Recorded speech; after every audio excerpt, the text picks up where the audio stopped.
Hi hello നമസ്കാരം. പുതിയൊരു വീഡിയോയിലേക്ക് എല്ലാവർക്കും സ്വാഗതം.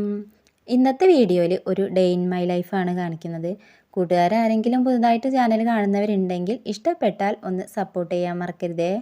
അപ്പോൾ രാവിലെ ഒരു 5:45 ആകുമ്പോൾ എണീറ്റു. മക്കൾക്ക് സ്കൂളും കാര്യങ്ങളൊന്നും ഇല്ലാത്തതുകൊണ്ട് ഒരു 5:45 ആകുമ്പോൾ എണീറ്റിട്ട് ആദ്യം തന്നെ കടി ഉണ്ടാക്കുന്നതിന് പകരമായിട്ട് ആദ്യം തന്നെ കറിയാണ് ഉണ്ടാക്കിയത്.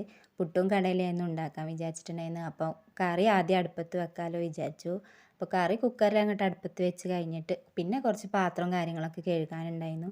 അപ്പോൾ അതൊക്കെ കഴുകി കഴിഞ്ഞപ്പോഴേക്കും കുക്കർ വിസിലൊക്കെ അടിച്ച് കഴിഞ്ഞിട്ടുണ്ടായിരുന്നു. അപ്പോൾ പിന്നെ നേരെ ചായക്കുള്ള വെള്ളം വെച്ചു. ചായൻ്റെ വെള്ളമൊക്കെ വെട്ടി തിളക്കൽ തുടങ്ങി കേട്ടോ. അതിൻ്റെ ഇടയിൽ വേറെയും കുറേ പണികളൊക്കെ എടുക്കുന്നുണ്ട്. അപ്പോൾ ചായക്കുള്ള പൊടിയൊക്കെ അങ്ങോട്ട് ഇട്ടു. ഇതിനൊരു കലം നിറച്ച് ചായ വേണം കേട്ടോ ഇവിടെ രാവിലെ. അതുപോലെ തന്നെയാണ് ഇതിനൊരു കലം വൈകുന്നേരം ചായ വേണം. അങ്ങനെ ചായക്കുള്ള പൊടിയൊക്കെ ഇട്ട് കഴിഞ്ഞ് പിന്നെ പുട്ടുണ്ടാക്കണം. അപ്പോൾ പുട്ടിനുള്ള പൊടിയും കാര്യങ്ങളൊക്കെ കുഴച്ചവിടെ മാറ്റി വെച്ചിട്ടുണ്ടായിരുന്നു. അപ്പോൾ ആ സമയം കൊണ്ട് നേരെ പുട്ടിനുള്ള വെള്ളം അടുപ്പത്ത് വെച്ചു. അപ്പോൾ ഏട്ടന് പണിയും കാര്യങ്ങളൊക്കെ ഉണ്ട്. അപ്പോൾ ഏട്ടനെ പറഞ്ഞേക്കാലോ വിചാരിച്ചുകൊണ്ടാണ് പെട്ടെന്ന് ഇങ്ങനെ എടുക്കുന്നത്. ഏട്ടന് എണീറ്റിട്ട് വേഗം ആദ്യം പോത്തേക്ക് വെള്ളം കൊടുക്കാൻ വേണ്ടിയിട്ട് പോകും. അത് കഴിഞ്ഞ് വരുമ്പോഴേക്ക് ചായയും കടിയും റെഡി ആവണം. അല്ലെങ്കിൽ ഇങ്ങനെ ചീത്ത പറയും കേട്ടോ, നേരത്തെ നീക്കണേ എന്നൊക്കെ പറഞ്ഞിട്ട്. അപ്പോൾ ഏട്ടനെ പറഞ്ഞേക്കാനുള്ള പരിപാടിയാണ്. അപ്പോൾ പുട്ടിനുള്ള വെള്ളവും കാര്യങ്ങളൊക്കെ തിളച്ച് കഴിഞ്ഞപ്പോൾ പുട്ട് ചുട്ടു. ഏട്ടനാണെങ്കിൽ പുട്ട് ഇഷ്ടേ അല്ല, എന്നാലും വേണോ വേണ്ട വെച്ചിട്ട് അങ്ങോട്ട് കഴിക്കും. അപ്പോൾ ആ പരിപാടികളൊക്കെ കഴിഞ്ഞിട്ട് പിന്നെ തീ കത്തിക്കണം. ചോറിനുള്ള വെള്ളം കുടിക്കാനുള്ള വെള്ളമൊക്കെ വെക്കണം. അപ്പോൾ അടുപ്പിൽ കുറേ വെണ്ണീരും കാര്യങ്ങളൊക്കെ ഉണ്ടായിരുന്നു. അപ്പോൾ അതൊക്കെ മാറ്റിയെടുത്ത് വെച്ചു. പിന്നെ അടുപ്പൊക്കെ ഒന്ന് തേച്ച് കഴുകിയിട്ടുണ്ടായിരുന്നു. അടുപ്പാണെങ്കിൽ ഒരു ദിവസം കഴുകിയാൽ തന്നെ പിറ്റത്തെ ദിവസം ആകുമ്പോഴേക്കിനും ആകെ വൃത്തികേടായി നിൽക്കും. അപ്പോൾ അങ്ങനെ കഴുകി വൃത്തിയാക്കിക്കൊണ്ടേ നിൽക്കും. ഈ അടുപ്പാണെങ്കിൽ തീ കത്തി കഴിഞ്ഞാൽ പിന്നെ ഭയങ്കര ചൂടാവും കേട്ടോ. പിന്നെ ഇവിടെ നിൽക്കാനേ കഴിയില്ല, അത്രക്കും ചൂടാണ്. ഇതിൽ തീ കത്തിച്ചിട്ടുണ്ടെങ്കിൽ ഇത് വൈകുന്നേരം വരെ ഈ കനൽ അതിലുണ്ടാവും. പിന്നെ നമുക്ക് വൈകുന്നേരം തീയും കാര്യങ്ങളൊക്കെ കത്തിക്കണമെങ്കിലും ആ കനലുണ്ടാവും കേട്ടോ. പിന്നെ തീ കത്തിക്കേണ്ട ആവശ്യമില്ല, അതങ്ങോട്ടൊന്ന് ഊതി കൊടുത്താൽ അതങ്ങനെ കത്തിക്കൊണ്ടേക്കും. ഞാനെപ്പോഴും പറയൽ ഇതൊരു കെടാവിളക്കാണെന്ന് പറയലാണ്. തീ ഇങ്ങനെ എപ്പോഴും ഇതിലിങ്ങനെ കത്തിക്കൊണ്ടിരിക്കുമ്പോൾ ഞാൻ പറയാത് ഒരു കെടാവിളക്കാണെന്ന് പറയും. അപ്പോൾ തീ കത്തി പിടിച്ചിട്ട് ആദ്യം കുടിക്കാനുള്ള വെള്ളവും കാര്യങ്ങളാണ് വെക്കൽ. അത് കഴിഞ്ഞിട്ട് അത് തിളച്ച് കഴിഞ്ഞിട്ട് പിന്നെയാണ് ചോറൊക്കെ വെക്കൽ. അപ്പോൾ നല്ല ഉഷാറായിട്ട് കത്തി പിടിച്ചിട്ടുണ്ട്. ഇനി നേരെ കുടിക്കാനുള്ള വെള്ളമാണ് ആദ്യം വെക്കുക. അത് കഴിഞ്ഞിട്ട് ചോറിനുള്ള വെള്ളം വെക്കൽ. അങ്ങനെ ചായയും കടിയായി കഴിഞ്ഞ് ചായയും കടി ഉണ്ടാക്കിയ എടുത്ത പാത്രങ്ങളൊക്കെ കഴുകി വെച്ച് കഴിഞ്ഞിട്ടാണ് മുറ്റത്തേക്ക് ഇറങ്ങൽ. മുറ്റത്തേക്ക് ഇറങ്ങിയാലുള്ള കാഴ്ച ഞാനൊന്ന് കാണിച്ചു തരാം. മുറ്റത്ത് നിറയെ ഇലഞ്ഞിപ്പൂവുണ്ട് കേട്ടോ. ഇവിടെ മുറ്റത്ത് വലിയൊരു മരമുണ്ട് ഇലഞ്ഞിപ്പൂവിൻ്റെത്. നല്ല രസമാണ് രാവിലെ എണീറ്റ് കാണുമ്പോൾ. അപ്പോൾ ഇതിങ്ങനെ കാണുമ്പോൾ രാവിലെ ആ മുറ്റം അടിച്ചു വരാനേ തോന്നൂല. അതാ ഈ ഷീറ്റിൻ്റെ മുകളിലൊക്കെ കണ്ടോ കുറേ ഉണ്ട് കേട്ടോ. ഇത് കാണുമ്പോൾ അടുത്തുള്ള ആൾക്കാരൊക്കെ അവരെ നിസ്കാരപ്പായലിടാൻ വേണ്ടിയിട്ടൊക്കെ അങ്ങനെ പെറുക്കി കൊണ്ടുപോകലുണ്ട്. രാവിലെ അടിച്ചു വരുന്ന സമയത്ത് ഇതിൽ ആൾക്കാർ പോകുമ്പോൾ പറയും, അടി അത് അടിച്ചു വരണ്ടടി, നല്ല രസമാണല്ലേ കാണാൻ, നല്ല മണമാണെന്നൊക്കെ പറഞ്ഞിട്ട് അവരിതിങ്ങനെ കൊണ്ടുപോകും കേട്ടോ. ഇതിൻ്റെ മരം ഒന്ന് കാണിച്ചു തരാം. കണ്ടോ വലിയൊരു മരമാണ്, നല്ല മണമാണ് കേട്ടോ. അടിച്ചു വാരി കൂട്ടി കഴിഞ്ഞാൽ ഇങ്ങനെ കത്തിക്കാനൊക്കെ നിൽക്കുമ്പോൾ അച്ഛനിങ്ങനെ പറയും കേട്ടോ, പൂവൊന്നും കത്തിക്കാൻ പാടില്ല അറിയും. അപ്പോൾ അതിലത്തെ ചമ്മല മാത്രം ഇങ്ങനെ അങ്ങോട്ട് മാറ്റി വെച്ചിട്ട് ആ പൂവ് ഒരു സൈഡിൽ അങ്ങോട്ട് മാറ്റി വെക്കും കേട്ടോ. അങ്ങനെ മുറ്റടിക്കലൊക്കെ കഴിഞ്ഞപ്പോക്കിന് ബാലക്കുട്ടന് ലച്ചുമോൾ എണീറ്റിട്ടുണ്ടായിരുന്നു. അപ്പോൾ അവർ പല്ല് തേക്കാൻ പോയ സമയത്ത് ഞാൻ വേഗം ഒരു ചായയും കടിയൊക്കെ എടുത്ത് കുടിച്ചു കേട്ടോ. പഴവും കൂട്ടി ഉഷാറായിട്ട് ചായ കുടിച്ചു. ഈ ചായ കൂടി എടുത്ത് കഴിഞ്ഞാലാണ് ബാക്കിയുള്ള പണികളൊക്കെ എടുക്കാനുള്ള ഒരു ഉഷാറ് കിട്ടുള്ളൂ. അപ്പോൾ എൻ്റെ ചായയുടെയൊക്കെ കഴിഞ്ഞപ്പോക്കിന് ലച്ചുമോളും ബാലക്കുട്ടനും വന്നു. അപ്പോൾ അവർക്ക് ചായയൊക്കെ കൊടുത്ത് കഴിഞ്ഞിട്ട് പിന്നെ കുറച്ച് അലക്കാനിട്ടു. അപ്പോൾ മക്കളെ യൂണിഫോമും കാര്യങ്ങളൊക്കെ കല്ലുമ്മലാണ് അലക്കൽ. ബാക്കിയുള്ള തുണികളൊക്കെ വാഷിംഗ് മെഷീനിലിട്ടാണ്ട് അലക്കും. പിന്നെ ബാക്കിയുള്ള പണികളൊക്കെ അങ്ങോട്ട് എടുക്കും. അപ്പോൾ ഇത് കറങ്ങി തിരിഞ്ഞ് വരുമ്പോഴേക്കിന് എൻ്റെ ഏകദേശ പണികളൊക്കെ ഞാൻ എടുത്തിട്ടുണ്ടാകും. ആദ്യമൊക്കെ രാവിലെ നേരത്തെ എണീറ്റ് നേരെ പുഴയേക്കാണ് കേട്ടോ പോവുക. ഇപ്പം ഭയങ്കര മടിയാണ് പുഴയിലൊക്കെ പോകാൻ. വെള്ളപ്പൊക്കം ആ കാര്യങ്ങളൊക്കെ വന്ന സമയത്ത് പിന്നെ പുഴയിൽ പോകാൻ ഭയങ്കര മടിയാണ്. അങ്ങനെ ബാലക്കുട്ടൻ്റെ ചായ കൂടിയൊക്കെ കഴിഞ്ഞിട്ട് ബാലക്കുട്ടൻ ഇതാ കളിക്കാൻ ഇറങ്ങുന്നുണ്ട്. അല്ലു ആണെങ്കിൽ എണീറ്റിട്ടില്ല. അപ്പോൾ അല്ലുവിനൊന്ന് വിളിക്കട്ടെ വിചാരിച്ചിട്ട് ഞാൻ അല്ലുവിനെ വിളിക്കുകയാണ്. അപ്പോൾ അല്ലുവിനെ വിളിച്ച് എണീപ്പിച്ച് ചായയൊക്കെ കൊടുത്ത് കഴിഞ്ഞ് പിന്നെ ഞാൻ നേരെ കുളിക്കാൻ വേണ്ടിയിട്ട് പോയി. ലച്ചുമോളാണെങ്കിൽ ലച്ചുമോളെ ചായയും കൂടിയൊക്കെ കഴിഞ്ഞിട്ട് അവൾ അമ്മൻ്റെ കൂടെ പച്ചക്കറിക്ക് പോയിട്ടുണ്ട്. അങ്ങനെ ഞാൻ കുളിയൊക്കെ കഴിഞ്ഞ് വന്നതാ ചെറിയൊരു മേക്കപ്പ് ഇടലാണ്. കണ്ണെഴുതും സിന്ദൂരടും ചെറുതായിട്ട് ചന്ദനം കാര്യങ്ങളൊക്കെ ഇട്ട് കഴിഞ്ഞ് പിന്നെ നേരെ അടുക്കളയിലേക്കാണ്.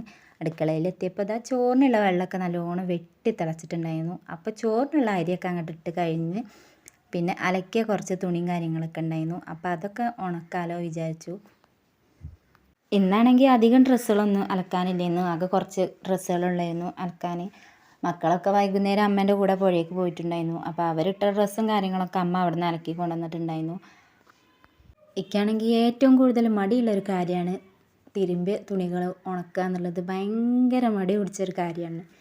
ഞാനാണെങ്കിൽ പിഴിഞ്ഞാൽ വെള്ളമൊന്നും പോകില്ല കേട്ടോ. എന്നിട്ട് അമ്മ ഇങ്ങനെ പറയും, നിങ്ങളൊന്നും പിഴിഞ്ഞാൽ വെള്ളം പോകില്ല അറിയും. മഴക്കാലത്തൊക്കെ തുണികളൊക്കെ ഇട്ടാൽ ചിലപ്പോൾ ഉണങ്ങാനൊക്കെ ഭയങ്കര പ്രയാസമാണ്. ഞാൻ എങ്ങനെ പിഴിഞ്ഞാലും വെള്ളം പോകില്ല. അങ്ങനെ ഡ്രസ്സും കാര്യങ്ങളൊക്കെ ഉണക്കി കഴിഞ്ഞിട്ട് പിന്നെ നേരെ വന്ന് ചായ കുടിച്ചു. അപ്പോൾ പുട്ടും കടലയും കട്ടൻ ചായയും കൂട്ടിയിട്ട് ഉഷാറായിട്ട് ചായയൊക്കെ കുടിച്ചു. അതിൻ്റെ ഇടയിൽ അടുക്കളയിൽ ചെറിയൊരു പണി ഉണ്ടായിരുന്നു. അപ്പോൾ അങ്ങോട്ട് ഒന്നുകൂടി അതൊക്കെ കഴിഞ്ഞിട്ട് പിന്നെ അടിച്ചു വാരാൻ വേണ്ടിയിട്ട് നിന്നു. അപ്പോൾ കഴിഞ്ഞ ആഴ്ച മാറാലും കാര്യങ്ങളൊക്കെ തട്ടിക്കൊട്ടിയിട്ടുണ്ടായിരുന്നു. അപ്പോൾ ജനലും കാര്യങ്ങളൊക്കെ ഒന്ന് തുടച്ച് വൃത്തിയാക്കാനുണ്ട്. ഈ റോഡിൻ്റെ സൈഡ് ആയതുകൊണ്ട് തന്നെ ഭയങ്കര പൊടിയാണ്. ജനലും വാതിലൊക്കെ എപ്പോഴും പൊടിയായതുകൊണ്ട് നിൽക്കും. ഇന്ന് തുടച്ചാൽ നാളെ രാവിലെ ആകുമ്പോഴേക്കിന് അതേപോലെ പൊടി ഉണ്ടാവും. അടിച്ചു വരുന്ന ഇടയിലാണല്ലോ ഈശ്വര ചോറ് വെന്തിട്ടുണ്ടാവുമല്ലോ വിചാരിച്ചു. റേഷൻ കടയത്തെ അരിയല്ലേ, അപ്പോൾ അത് പെട്ടെന്ന് വേഗമല്ലോ. അപ്പോൾ അങ്ങനെ ചോറും കാര്യങ്ങളൊക്കെ ഊറ്റി കഴിഞ്ഞിട്ട് പിന്നെ തുടക്കാൻ വേണ്ടിയിട്ട് നിന്നു. മക്കളാണെങ്കിലോ ഈ തുടക്കണ സമയം നോക്കി ഇങ്ങോട്ട് കയറി വരും. അതുവരെ അവരെവിടെയാണെന്ന് പോലും അറിയില്ല. ആ തുടക്കണ സമയമാകുമ്പോൾ എല്ലാവരും ഇങ്ങനെ ഓരോരുത്തരായിട്ട് വെള്ളം കുടിക്കാനും ചായ കുടിക്കാനും പറഞ്ഞിട്ട് അങ്ങനെ വാതിൽ തുറന്ന് വരും കേട്ടോ. എനിക്കാണെങ്കിൽ ഏറ്റവും കൂടുതൽ ദേഷ്യമുള്ളൊരു സംഭവമാണ് ഇങ്ങനെ നമ്മൾ തുടക്കണ ഇടയിൽ ഇങ്ങനെ വന്നിട്ട് നമ്മളെ ബുദ്ധിമുട്ടിക്കുന്നത്. അപ്പോൾ അവരൊക്കെ ഞാൻ അങ്ങോട്ട് ആട്ടി വിട്ടു കേട്ടോ. എല്ലാവരും പോയിക്കോളൂ, ഇത് ഉണങ്ങിയിട്ട് ഇങ്ങോട്ട് കയറിയാൽ മതി എന്ന് പറഞ്ഞിട്ട് അവരൊക്കെ അങ്ങോട്ട് പുറത്താക്കി. അത് കഴിഞ്ഞപ്പോൾ പുറത്തത്തെ ജനാലുമ്മേ നല്ല പൊടി ഉണ്ടായിരുന്നു. അപ്പോൾ ഞാനതിങ്ങനെ ആദ്യം വെള്ളം പറഞ്ഞിട്ട് ഇങ്ങനെ കഴുകി വൃത്തിയാക്കുകയാണ്. അപ്പോൾ ബാൽക്കുട്ടനും അല്ലുക്കുട്ടനൊക്കെ മുറ്റത്തുണ്ട്. അപ്പോൾ അല്ലുമാണ് എനിക്ക് വീഡിയോസൊക്കെ എടുത്ത് തരുന്നത്. അങ്ങനെ തുടക്കലും കാര്യങ്ങളൊക്കെ കഴിഞ്ഞ് പിന്നെ നേരെ അടുക്കളയിൽ വന്നു. അടുക്കളയിൽ വന്നിട്ട് ഇനി ഉച്ചക്കൊക്കെയുള്ള കാര്യങ്ങളൊക്കെ ചെയ്യണം. അപ്പോൾ ചോറ് മാത്രമേ ആയിട്ടുള്ളൂ.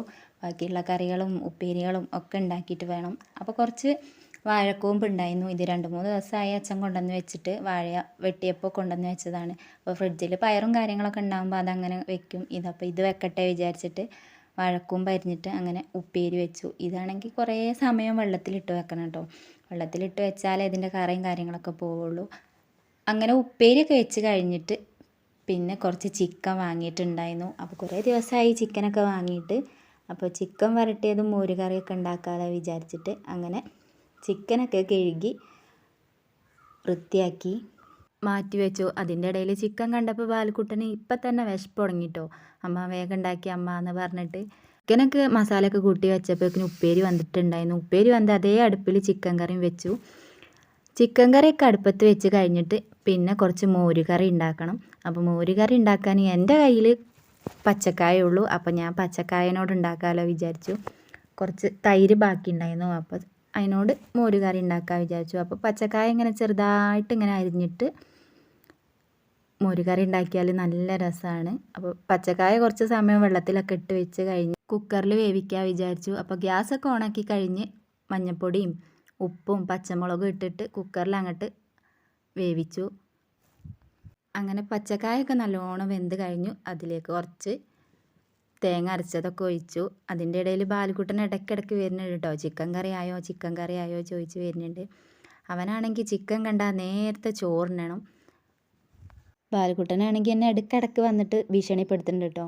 ഞാനാണ് സ്കൂളിൽ നിന്ന് ഏറ്റവും കൂടുതൽ ട്രോഫി കൊണ്ടുവന്നിട്ടുള്ളത്, അതുകൊണ്ട് എനിക്ക് കുറേ ചിക്കൻ വേണമെന്ന് പറഞ്ഞിട്ട്.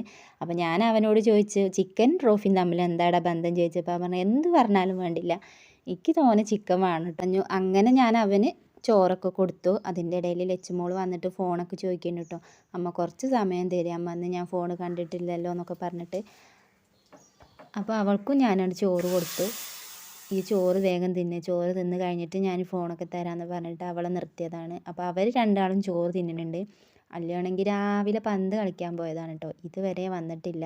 സ്കൂളില്ലെങ്കിൽ പിന്നെ അങ്ങനെയാണ്, പന്ത് കളിക്കാനാണ് പോയാൽ ചോറ് തിന്നണം അങ്ങനെയുള്ള ഒന്നും അവൻ്റെ ചിന്തയിലില്ല കേട്ടോ. അവന് കുറേ പന്ത് കളിക്കണം, കുറേ സൈക്കിൾ ഓട്ടണം അങ്ങനെയുള്ള ചിന്തയാണ്. ഭക്ഷണം കഴിക്കാൻ ഭയങ്കര മടിയാണ് അല്ലുക്കുട്ടന്. അങ്ങനെ മോരുകറിയൊക്കെ വറുത്ത് കഴിഞ്ഞതാ പപ്പടം പൊരിക്കുകയാണ്.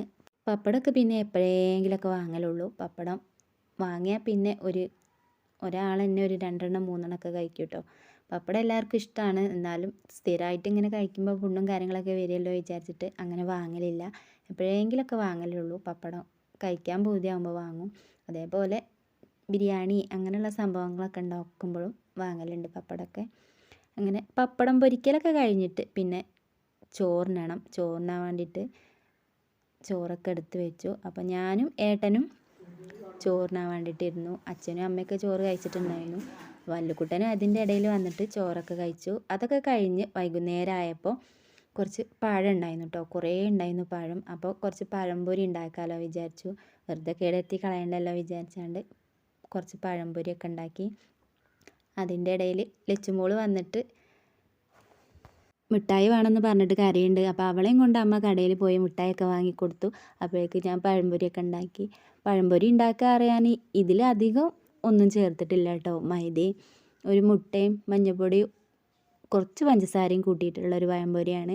മക്കളെ പറ്റിക്കാൻ ഇതൊക്കെ ധാരാളമാണ്. അപ്പോൾ അതൊക്കെ ഉണ്ടാക്കി കഴിഞ്ഞിട്ട് പിന്നെ മഴക്കാലത്തേക്ക് കുറച്ച് ഓലക്കൊടിയും ചൂലൊക്കെ അമ്മ ഉണ്ടാക്കി വെച്ചിരുന്നു. അതൊക്കെ മേലെ കൊണ്ടുപോയി വെച്ചു. അപ്പോൾ ഇന്നത്തെ വിശേഷങ്ങൾ ഇത്രയൊക്കെ ഉള്ളൂ. ഇഷ്ടപ്പെട്ടാൽ സബ്സ്ക്രൈബ് ചെയ്യുക, കമൻറ്റ് ചെയ്യുക, ഷെയർ ചെയ്യുക. Thank you for watching.